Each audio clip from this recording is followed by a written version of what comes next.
Nandiyan pa rin yung yung mga pulubi, yung lula't lolo. Nakaupo pa rin sila. Ayan. Ayan, dito tayo nagtambay muna. Andun sila sa likod ko. Ayan. Ayan, tigil tayo. Tigil tayo. Nandiyan pa rin sila. Natutulog na. Kahit na yan. Nandiyan na yung pulis. Diyan sila nag-stay. Ayan. Upo muna tayo.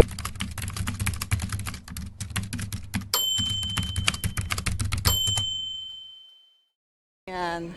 Andito na tayo. Uwi na tayo. Tara. Andun yung pulis tsaka ambulance. May nag-away ko. Yung lalaki. Ang pogi-pogi pa naman niya. Duguan yung mata niya. Oh. Nasira yata yung mata niya. Ayan. You don't why? Ah? You don't why? Why? What happened to them?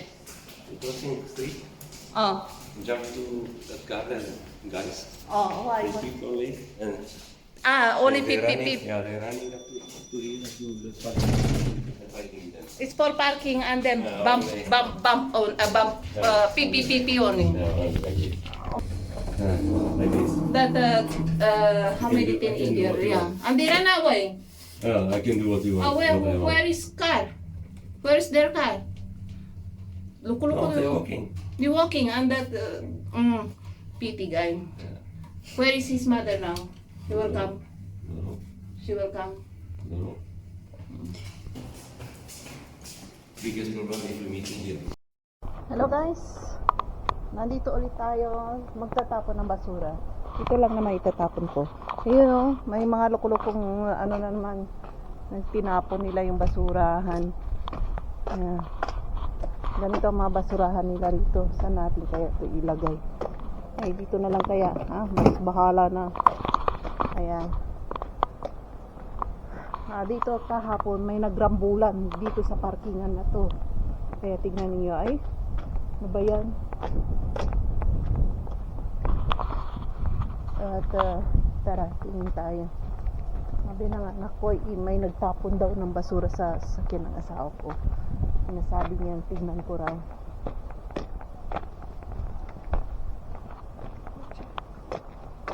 Ayan, ayan.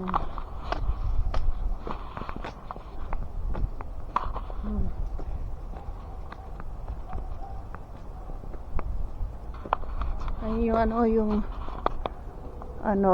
Asian restaurant. Napakatahimik.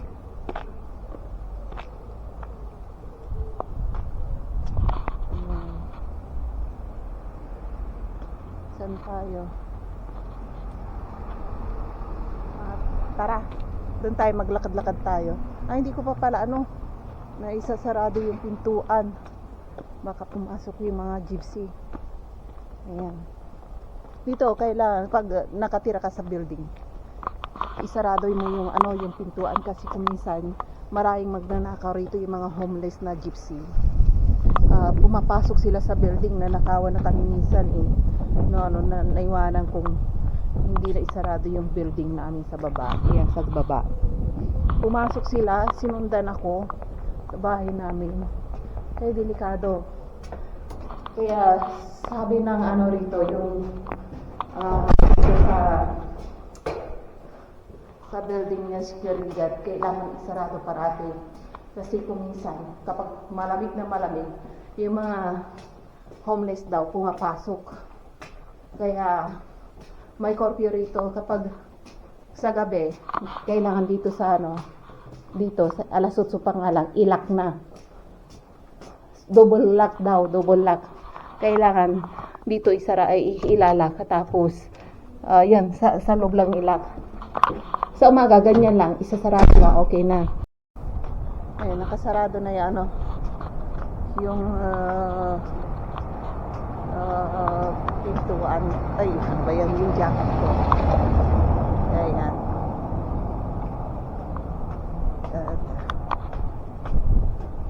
Nakatingin, parating nakatingin yung mga pulis dito sa sa hawak kong camera. Akala nila siguro baril.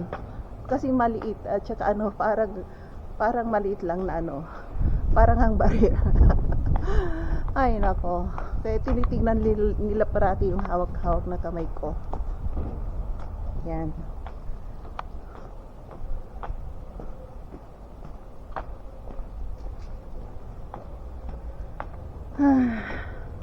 Yan tayo. Yan. Ay, magpainit tayo. Yung mga homeless kahapon na si lolo't lola, kawawa sila, umuulan, umaambon, nandun pa rin sila sa dyan sa ano, nakaupo dyan sa maliit na park. Kung may pera lang ako, nako, ibibili ko sila ng ano, apartment na maliit. Ay, nako. Hindi ko alam kung nandiyan pa rin sila. Ayan, tingnan niyo yung police. Dahan-dahan nga ano yan, nagpapaandar ng sasakyan kasi chinecheck yung park. Bawal kasi dyan ano umupo ng matagal. Or I mean, pwede kaso nga lang bawal ano matulog or mag-inuman dyan. Pinagbabawal nila. Kahapon yung ano yung matatanda, may dala-dalang kumot Ayun. Bawal din yun. Kaya kahapon ilang police patrol ang paikot-ikot. Ayun ako. Ayan. Tingnan nyo Ayan na yung police.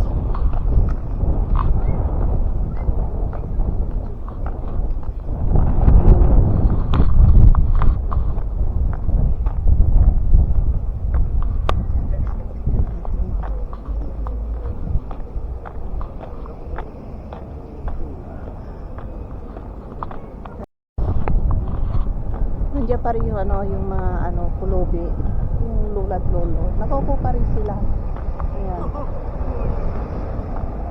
Ayan, dito tayo nagtambay muna. Andun sila sa likod ko. Ayan. Ayan, dito tayo. Dito tayo. Nandiyan pa rin sila. Natutulog na. Mayat na yan. Nandiyan na yung police. Diyan sila nag-stay. Ayan. Upo muna tayo.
Ay, yung buhok ko, ang lakas-lakas ng hangin, Naku po.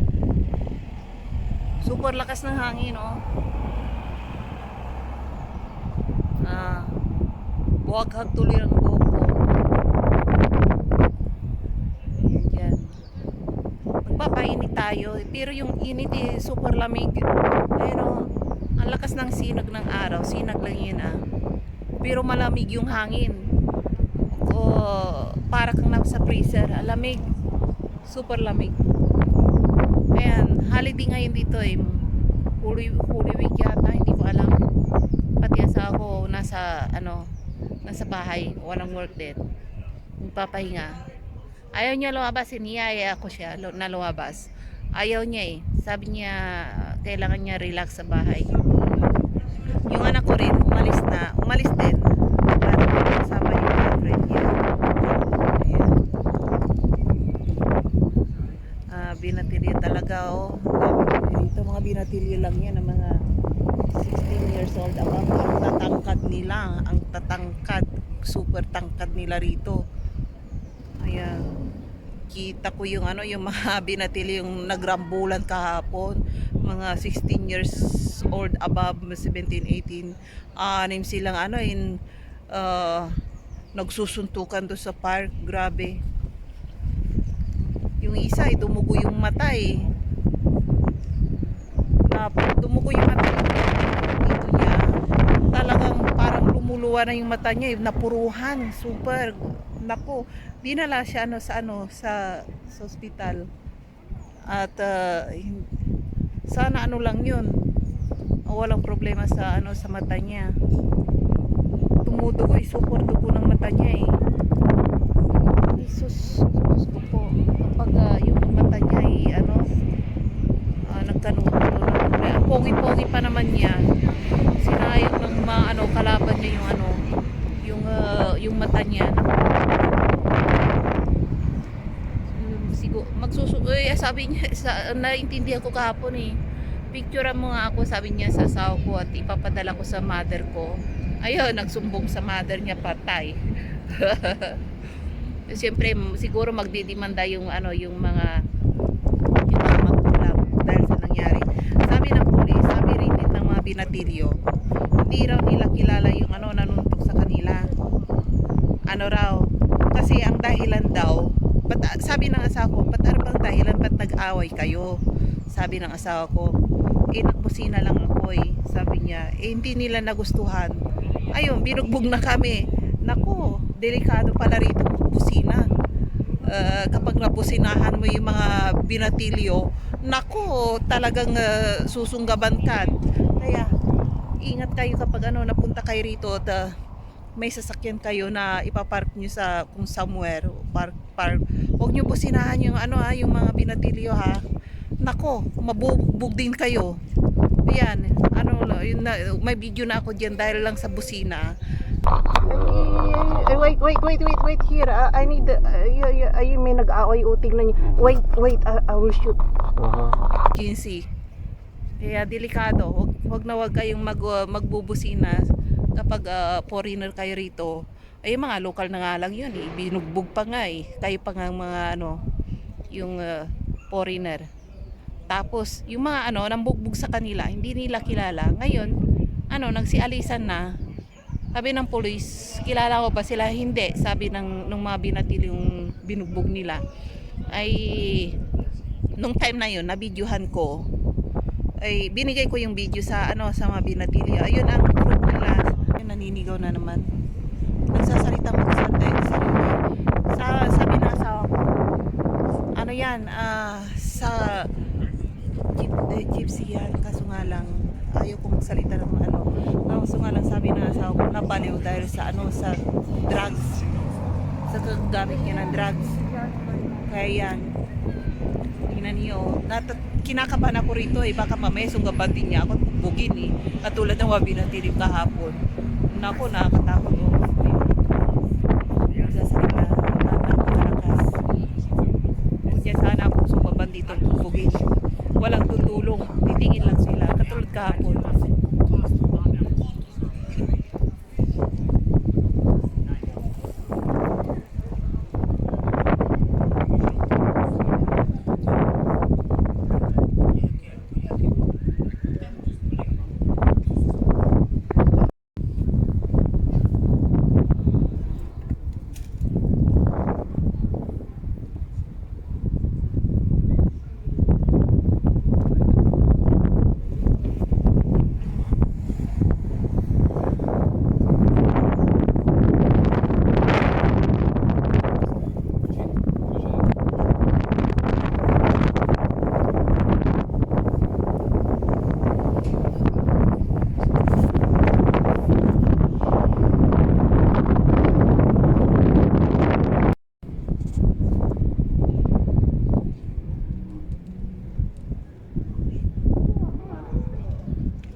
Wala pala hindi open ang groceryhan ngayon. Pumasok ako, sarado.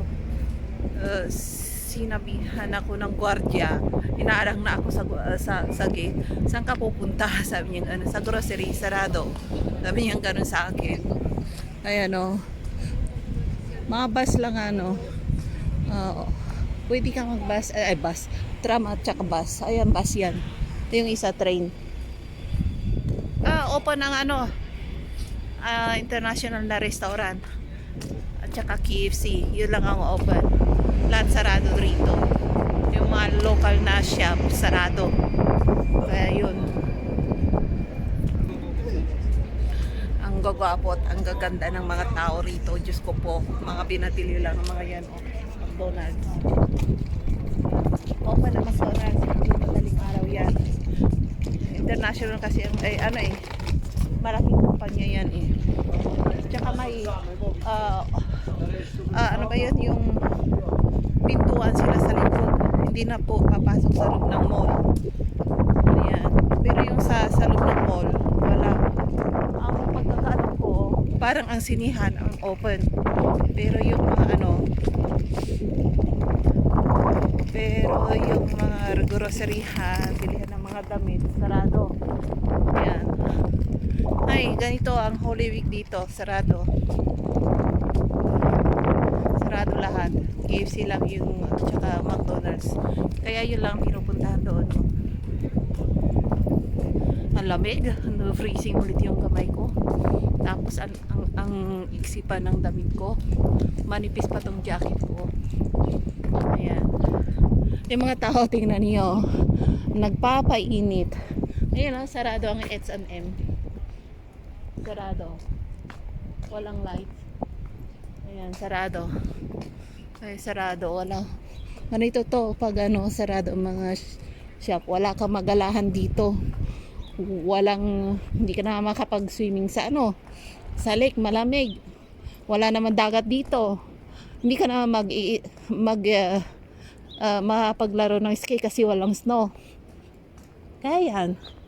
Hanggang palakad-lakad lang. Ayan.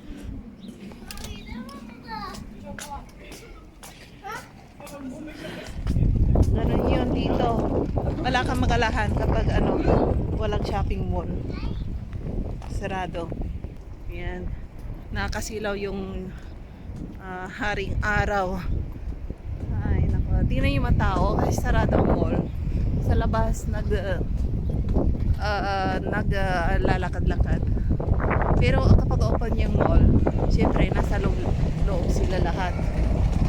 Ayan. Lamig. Uwi na nga tayo magkwentuhan. Kanina may kinikwento ako sa inyo na-distract ako ng yung baliw na lalaki yung nagsasalita ng sarili niya. Kasi nabaliw kasi sa drugs. Sa